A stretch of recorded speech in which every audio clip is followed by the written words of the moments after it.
Ace Frehley turned down the amplifier, disconnected his effects pedals, and stood before the crowd with nothing but silence. And everyone understood, real power wasn't in the sound. Madison Square Garden. March 1978. 3,000 people packed into the venue. The air thick with anticipation, cigarette smoke, and the electric hum of amplifiers warming up. Another night. Another show. Another chance for Ace Frehley to do what he did best. Disappear behind the makeup and let the guitar speak. But tonight would be different. Backstage, 30 minutes before showtime, a man in an expensive suit stood in the doorway of the band's dressing room. His name was Richard Kellerman, a music producer from Los Angeles, known in the industry for breaking acts and building careers.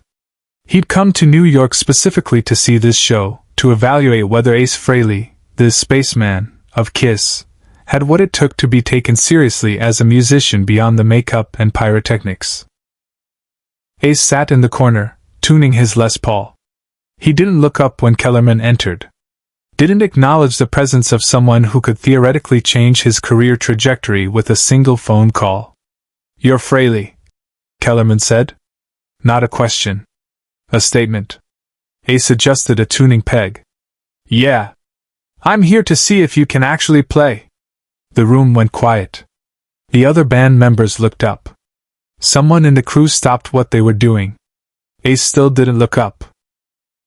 His fingers moved across the fretboard, checking intonation. "You bought a ticket?" "I don't need a ticket. I'm Richard Kellerman." "Then you'll see if I can play," Ace said simply, and went back to tuning. Kellerman's jaw tightened. He wasn't used to being dismissed. "I've seen 100 guys like you. All image. All show. Take away the makeup and the fire and the theatrics, and there's nothing underneath. Just a guy who learned a few pentatonic scales and got lucky." Ace's fingers stopped moving. He looked up for the first time, meeting Kellerman's eyes. His expression was completely neutral. No anger. No defensiveness. Just observation. "You might be right," Ace said. Then he went back to tuning his guitar. Kellerman stared at him for a long moment, clearly expecting more of a reaction. When none came, he shook his head and left. One of the crew members approached Ace after the door closed. "You gonna let him say that to you?" Ace shrugged. "He'll find out." Ace didn't defend himself. He never did. To understand what happened that night, you need to understand what Ace Frehley had been fighting against for years. He wasn't supposed to be good. That was the narrative. The makeup, the costume, the space ace persona, it all suggested someone who was more performer than musician. Someone who got by on image rather than skill. Music critics wrote him off. Industry professionals saw Kiss as a spectacle, not a band of serious musicians. Even some of his own fans didn't fully grasp the depth of what he was doing behind that silver makeup. Ace had heard it all before. "You're just a showman. Take away the production, and what do you have? Anyone can play power chords with enough distortion." He never argued. Never defended. Never explained. He just played. But tonight something was different. Maybe it was Kellerman's arrogance. Maybe it was the accumulation of years of being underestimated. Maybe it was just time. During the opening numbers, Ace played exactly as expected. The power chords. The solos that made teenage girls scream. The stage moves that photographers loved. Everything that made him Space Ace. But halfway through the set, during the intro to a song the crowd knew by heart, Ace stopped playing. The other band members continued for a few more bars before they realized something was wrong. The music stumbled, faltered, died. 3,000 people went silent. Ace walked to his amplifier stack. In full view of the entire audience, he reached down and turned the volume knob. Down. Down. Until the amp was barely audible. Then he unplugged his effects pedals. One by one. The distortion. The delay. The wah. Every piece of equipment that colored his sound, that made his guitar roar and scream and fill arenas, disconnected. The stage manager appeared in the wings, gesturing frantically. "What are you doing? Get back to the set list." Ace ignored him. He plugged his guitar cable directly into the now quiet amplifier. No effects. Minimal volume. Just the raw signal from the Les Paul to the speaker. He looked out at the crowd. Then he started to play. Away from the spotlight, Ace made a choice no one expected. The notes were quiet. Almost conversational. A simple melody, clean and pure, with none of the bombast or aggression of a typical rock solo. The crowd leaned forward, straining to hear.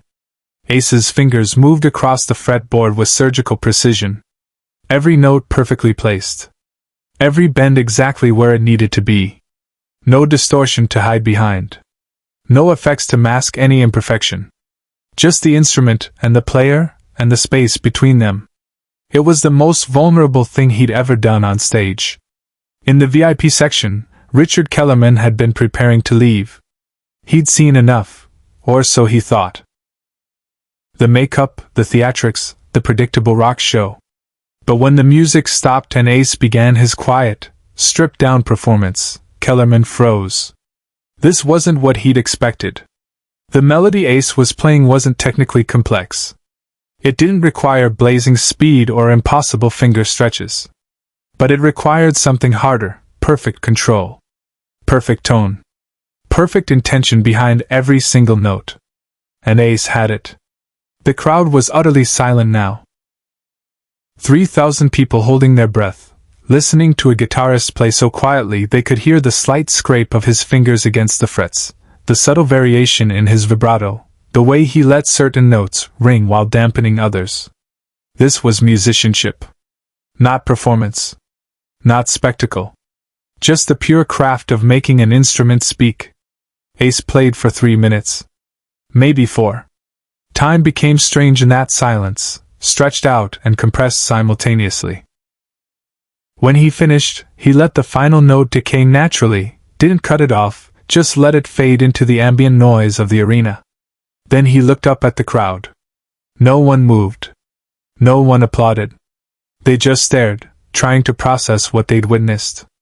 Ace walked back to his amplifier. Turned the volume back up. Reconnected his effects pedals. One by one. Methodically. Then he hit a power chord that rattled the rafters. What followed silenced everyone in the room. The crowd exploded. Not the usual screaming and cheering of a rock concert. This was different. Deeper. People were standing, applauding with a kind of reverence usually reserved for classical performances. They'd gotten it. All of them. The point Ace was making without saying a word. Strip away everything, the makeup, the fire, the volume, the effects, and what remains is the player. Either you can play or you can't. Either the music is there or it isn't. And Ace Frehley could play. The band kicked back into the song. The show continued. But everyone in that arena knew they'd witnessed something that transcended the usual concert experience. Backstage after the show, Richard Kellerman found Ace sitting in the same corner where he'd been tuning his guitar hours earlier. "That thing you did," Kellerman said. "Turning down the amps. Disconnecting the effects." Ace looked up. "Yeah? Was that for me? Because of what I said?" Ace shrugged. "You said I couldn't play without the show. Seemed like you should know if you were right. And if I hadn't been here tonight? Then 3,000 other people would have found out instead." Kellerman was quiet for a moment. "I've produced a lot of guitarists. Guys with technique. Guys with speed. Guys who can play anything you put in front of them. But what you did out there, that took something else." "What's that?" "Confidence. Real confidence. Not the fake kind that comes from hiding behind volume and effects. The kind that says I don't need any of this. I can do it with nothing." Ace went back to wiping down his guitar. "So can I play or not?" Kellerman smiled. "You can play." "Good to know," Ace said, "and nothing else?" Subscribe and leave a comment, because some moments only make sense when we remember them together. The story of that night spread. Not through official channels or press releases, but through the people who'd been there. The fans who'd witnessed it. The crew members who'd stood in the wings watching. The other musicians who'd heard about it and understood what it meant. Ace Frehley didn't need to defend himself because the music did it for him. He didn't need to explain his choices because the silence had explained everything. Over the years, other guitarists would try similar things. Stripping back their sound, playing quiet moments in loud concerts, proving they didn't need the production. But most of them announced it. Explained it. Made sure everyone understood what they were doing. Ace just did it. And let people figure it out. The Les Paul he played that night, the one he'd plugged directly into the quiet amplifier with no effects, eventually found its way into a private collection. But before it did, Ace had something inscribed on the back of the headstock. 4 words. Volume is not power. Richard Kellerman went on to produce several major albums in the late 70s and 80s. In interviews, he occasionally mentioned that Madison Square Garden show. I learned something that night, he'd say. I learned that the guys who really know how to play are the ones who don't feel the need to prove it constantly. They just wait for the right moment. And then they let you hear exactly what they are. Share and subscribe. Some stories deserve to be remembered. Years later, a young guitarist asked Ace about that night. About why he'd made the choice to turn everything down and play clean in front of thousands of people who'd paid to hear him rock. Wasn't that risky? The kid asked. What if it hadn't worked? Ace thought about it for a moment. Then it wouldn't have worked. But I knew what I could do. Didn't need to convince anyone. Just needed to show them. So you weren't scared? Of what? Of people thinking you couldn't play. Ace smiled. Kid, if you know you can play, you don't worry about what people think. You just play. And if they don't get it, that's their problem, not yours. The amplifier he used that night, the Marshall stack he turned down to almost nothing, sits in a music museum now. The volume knob is still set exactly where Ace left it, barely above 0. A small plaque beneath it reads, "Sometimes the quietest moment is the loudest statement." Ace Frehley never talked about that night in his official interviews. Never made it part of his story. When reporters asked about his most memorable performances, he'd mention other shows. Bigger venues. More famous moments. But the people who were there remember. And they tell the story. Because that's how legends work. They don't come from the person who lived them. They come from the people who witnessed them and understood what they meant. Real power isn't in how loud you can play. It's in knowing you don't have to. 30 years after that Madison Square Garden show, a bootleg recording surfaced online. Someone in the audience had captured the entire performance on a cassette recorder. The audio quality was terrible, muffled, distant, full of crowd noise. But you could hear it. That quiet moment.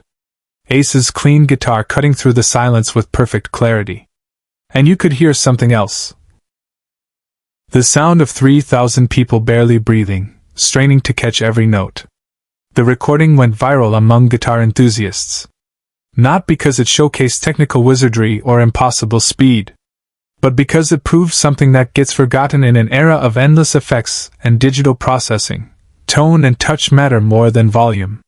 Music students analyzed it. Teachers used it in lessons. Listen, they'd say. This is what control sounds like. This is what happens when you strip everything away and play with nothing but intention. Ace never commented on the bootleg. Someone asked him about it once at a meet and greet. Is that really you playing with no effects? A fan asked, holding up a phone playing the recording. Ace listened for a few seconds. Nodded. Sounds like me. Why'd you do it? Felt right at the time. That was all he said. Because that's all there was to say. The guitar tech who worked that show. A man named Eddie Harmon, who'd worked with dozens of major acts over his 40-year career, kept his backstage pass from that night framed in his workshop. Visitors would ask about it, and Eddie would tell them the story. I've set up equipment for everyone, he'd say. The biggest names you can imagine. But that night with Ace was the only time I ever saw someone make silence louder than a Marshall stack at full volume. The only time I watched a guitarist prove his point by turning everything off instead of turning it up. The moment became a quiet legend. The kind of story that doesn't make it into official band histories or documentary films. The kind that lives in the memories of people who were there and gets passed down to anyone who'll listen. Because some truths don't need amplification. They just need to be heard.